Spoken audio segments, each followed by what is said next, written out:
You type a prompt into your phone, and a split second later, you get magic back. I mean, it feels totally frictionless, right? Completely. It feels like magic. Right. And if you're anything like me, you probably look at the apps on your home screen or, the tools you use at work, and you just assume the future is already here, like it's neatly packaged up and living in this weightless, abstract place we call the cloud. A magical cloud where everything just works. Exactly.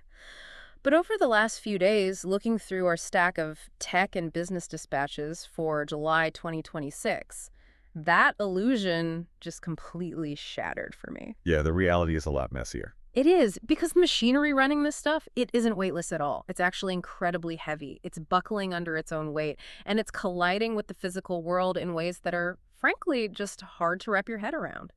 So today, our mission for this deep dive is to make sense of this exact moment in time. And it really is a wake-up call of a moment.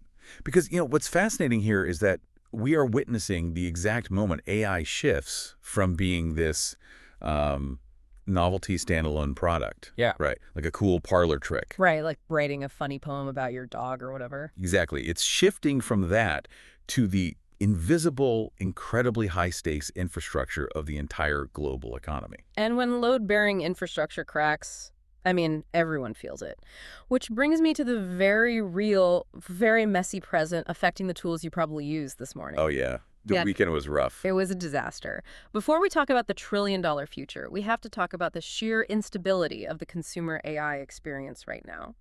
Let's start with what happened over the weekend with Anthropic's Claude. The privacy leaks. Yes. Private chat logs started surfacing directly in Google search results. And, we're not talking about someone's harmless query for a pancake recipe. These leaked logs contained sensitive cryptocurrency, wallet keys, people's actual home addresses. Which is just terrifying. It's bonkers. Anthropic confirmed the exposure, and they pointed out it specifically affected users who had used the share feature. Right. And this is where you have to think about the implicit trust baked into user behavior, right? What do you mean? Well, when you get a useful output, you just click share to generate a link for a coworker without a second thought. You're just like, here, look at this. Yeah, I do it all the time. We all do. Yeah. But under the hood, making that link accessible to a third party, it often strips away the localized privacy containment of your personal session. So you're suddenly exposing that specific data packet to web crawlers if the platform's sanitization protocols aren't completely bulletproof. Which apparently they weren't this weekend. It's terrifying when you realize how much blind trust we're giving these interfaces. Yeah. And it wasn't just privacy that broke, right? It was basic uptime. The outages were everywhere. Everywhere. Anthropic had to reset Claude code limits for the people affected by the leak, and right in the middle of that, they suffered a partial outage early Monday morning. I think Down Detector showed a huge spike around 4:18 a.m. Eastern. Yeah, and OpenAI had it just as bad, honestly. Arguably worse. ChatGPT, Codex, their whole API went down over the weekend. And users were furious because they burned through their bank usage resets right before the system crashed. That's the worst feeling, when you lose your prompt quota. Exactly. And then at 9:44 a.m. Eastern on Monday, literally right as the American East Coast is settling into the work week, grabbing their coffee, ChatGPT goes down again. Second major disruption in 3 days. Right. And the timing just highlights how dependent the modern workforce has become on these tools. But, okay, let's unpack this for a second. Because I look at this weekend, and I don't see normal software bugs. What do you see? It reminds me of, a city's public transit system. Like, it's absolutely amazing and efficient until a sudden strike leaves millions of people totally stranded on the platform. Are these just normal growing pains, or are these systems fundamentally too fragile for the weight being put on them right now? You're hitting on the core architectural tension there. They are under immense strain. The reason it feels like that transit strike is because the sheer velocity of user reliance is skyrocketing faster than the hardware can handle. So it's a physical limitation, not just bad code. Exactly. The fundamental architecture of a large language model doing real-time inference at a global scale, it's radically different from traditional cloud computing. How so? Like, doesn't the cloud just scale up? Normally, yes. When a traditional web app scales, it just spins up more identical servers to handle the traffic. But AI inference requires continuous, massive parallel processing across specialized hardware. So it's doing heavy lifting for every single word it generates. Right. Every single token. Okay. So when you have a sudden spike in complex queries, say Monday morning when everyone logs in to summarize their emails, the memory bandwidth on those GPUs just gets choked. Wow. The platforms are breaking because the rate of human adoption is wildly outpacing the physical engineering reality of scaling that infrastructure. Which makes what's happening on the software side feel completely paradoxical to me.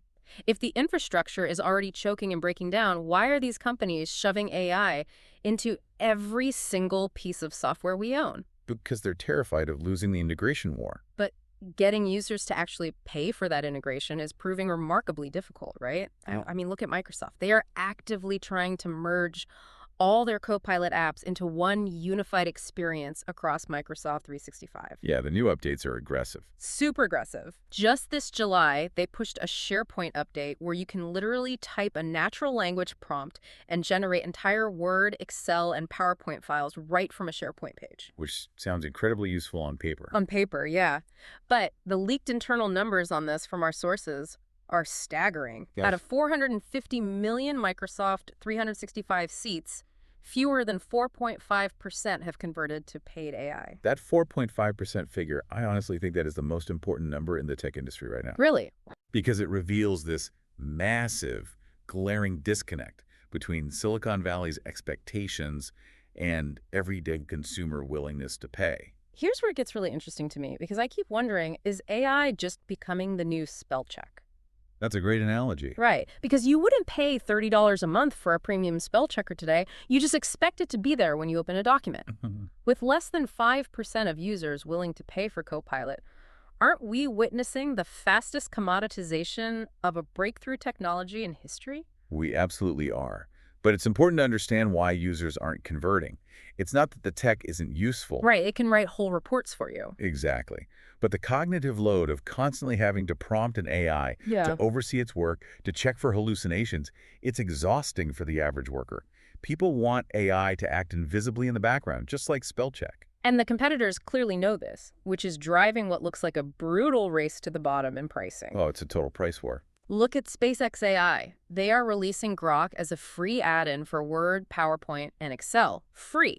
It costs $0 incremental dollars for the user. Which is a direct shot across the bow at Microsoft. Completely undercutting them. If you can draft a document or build a slide deck for free using Grok, Microsoft's $30 a month premium tier just collapses. And it's not just Microsoft feeling the squeeze. OpenAI just announced they're retiring their Atlas browser agent on August 9th. Right, they're just folding those capabilities directly into ChatGPT and Codex. So horizontal AI is becoming this bundled expectation, not a premium upsell anymore. And regulators are actively forcing this ecosystem open too. Did you see the European Union news? Yes, the Digital Markets Act orders. The EU Commission just hit Google with 2 binding DMA orders. That's a huge deal. By July 2027, Google has to open up its Android AI layer.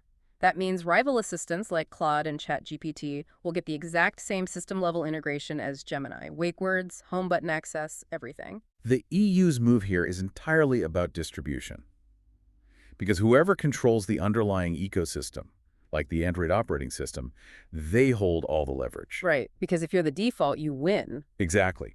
Google tried to lock down that base layer, but the regulators recognize that if you control the wake word on 2 billion smartphones, you win the AI war by default, regardless of whether your model is actually the smartest. Which is particularly problematic for Google right now, considering our sources say the Gemini 3.5 Pro launch has slipped to August. Yeah, that delay is significant. They reportedly had to scrap the original model architecture and restart pre-training completely from scratch. And restarting from scratch at that scale is incredibly, incredibly expensive. Which brings up the trillion-dollar elephant in the room. If companies are giving away AI for free to win market share and consumers refuse to pay a premium for it, how on earth are they paying for the servers to run it? They're burning through cash like we've never seen. The burn rates are terrifying. Bloomberg is reporting massive internal chaos at SpaceX AI right now ahead of a potential IPO. Elon Musk is leaning heavily on Starlink loyalists to catch up to Claude, which is apparently their internal benchmark. But the financials. You're rough. In the first quarter alone, xAI's operating losses hit $2.47 billion, and that's on just $818 million in revenue. And keep in mind, that burn rate is almost entirely tied to physical compute costs, because the hardware isn't just expensive, it's practically impossible to get. Right. Even Microsoft is structurally struggling here. Surging infrastructure demand means Microsoft Azure is literally rationing compute chips right now. That rationing mechanism is so fascinating when you dig into it. It is, because they're in this wild position where they have to choose between giving chips to their Azure Cloud Enterprise customers, the people who actually pay them reliable money, or using those chips for their own internal Copilot and OpenAI training workloads. In traditional cloud services, a company like Microsoft acts as a landlord, right? They rent out server space to thousands of tenants. But AI training is so incredibly resource intensive that the landlord suddenly needs to occupy like 80% of their own building just to run their own side business. Wow. It creates this structural bottleneck where cloud growth actually cannibalizes AI development and vice versa. And to solve that bottleneck, the scale of what they're building is becoming almost mythological. I mean, NVIDIA is in negotiations right now to backstop roughly $250 billion in financing, so OpenAI can lease a massive data center campus in Piketon, Ohio. And there's a separate $350 billion chip financing discussion happening alongside it. It's astronomical, and this isn't a normal industrial park in Ohio. It's being built by SoftBank's SB Energy on a former uranium enrichment site. Yep, a Cold War-era nuclear site. We are talking about a 10-gigawatt facility. Okay, I need you to ground this for me, because 10 gigawatts is just a buzzword to me until you visualize it. A typical nuclear reactor outputs about 1 gigawatt, right? Roughly, yes. So they're building a single cognitive facility that requires the continuous power of 10 nuclear reactors. I mean, we aren't building server farms anymore. We are building digital Death Stars. Is there a ceiling to this spending, or are these tech giants just trapped in a game of high-stakes poker where folding means death? If we connect this to the bigger picture, it is absolutely a land grab, and physical energy is the limiting factor. Why build on a former uranium site, though? Because those sites already have massive, pre-existing, high-voltage interconnects to the national power grid left over from their Cold War days. You don't have to spend a decade getting permits to build new transmission lines. Oh, that makes sense. But to contextualize a 10-gigawatt draw, you're talking about the electricity consumption of roughly a medium-sized European country. Just flowing into one campus in Ohio? Flowing into a single campus of concrete, steel, and silicon. And the cooling requirements for that much concentrated heat, it demands water usage on the scale of a municipal reservoir. It's just unfathomable scale. But the reason they're doing this, the reason tech giants are securing financing that dwarfs the GDP of small nations while struggling to make a profit on the software today, is because they view this as a winner-take-all market. They think whoever gets to the finish line first takes the whole pie. Exactly.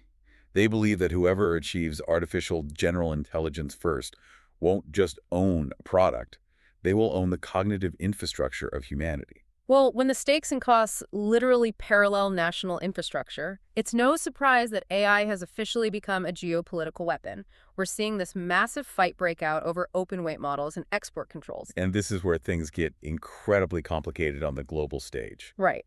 And I want to be clear here, we're not taking any sides on the politics of this. We're strictly just reporting the facts from the sources as they stand right now. Absolutely. So over in China, Moonshot AI just dropped a giant model called Kimi K3 on Hugging Face. The specs are wild. It's a 2.8 trillion parameter model. It has a 1 million token context window and native vision capabilities. And significantly, it is the largest open weight model ever released. It's freely available for anyone in the world to download. Okay, I'm going to pause you right there because we need to define our terms for the listener. Break down what a 1 million token window and open weight actually means in practice.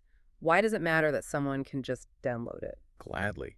So the token window is basically the model's short-term memory. A 1 million token window means you can feed the AI about a dozen full-length books all at once. Wow, at the same time? Yep, all at once. And it can analyze that entire mountain of text simultaneously without forgetting a single detail from page 1. That's incredible. And the open weight part. Parameters are the synaptic connections, basically the actual brain of the model. Yeah. When we say open weight, we mean Moonshot AI has published the exact mathematical values of those 2.8 trillion connections. So they just gave away the finished brain. Exactly. Anyone can download it. Now, actually turning that brain on is hard. Our sources note that self-hosting Kimi K3 requires at least 8 H100 80-gigabyte GPUs. Which is what? Hundreds of thousands of dollars of hardware? Easily. And independent tests do show it has a 51% hallucination rate right now, so it's not perfect, but the software itself is out in the wild. And the fact that it's out in the wild has triggered a massive firestorm in Washington. The director of the White House Office of Science and Technology Policy, Michael Kratsios, came out and directly accused Moonshot AI of essentially cheating. It's a very serious accusation. He alleges they used something called internal distillation against Anthropic's Claude Fable 5, and that they did it using restricted NVIDIA chips acquired through back channels in Thailand. Help me out here. What is internal distillation, and how on earth do you smuggle something like this? Distillation is this fascinating shortcut in AI development. Yeah. Training a massive AI from scratch requires oceans of human data and months of raw compute. Right, which costs billions. Exactly. But if you already have access to a super smart model like Claude, you don't need to do all that. You can just ask Claude millions of highly complex questions and use Claude's incredibly smart answers to train your new, smaller model. Oh, wow. You're effectively cloning the intelligence of the larger model into your own. Precisely. As for the smuggling aspect, this is the tricky part for regulators.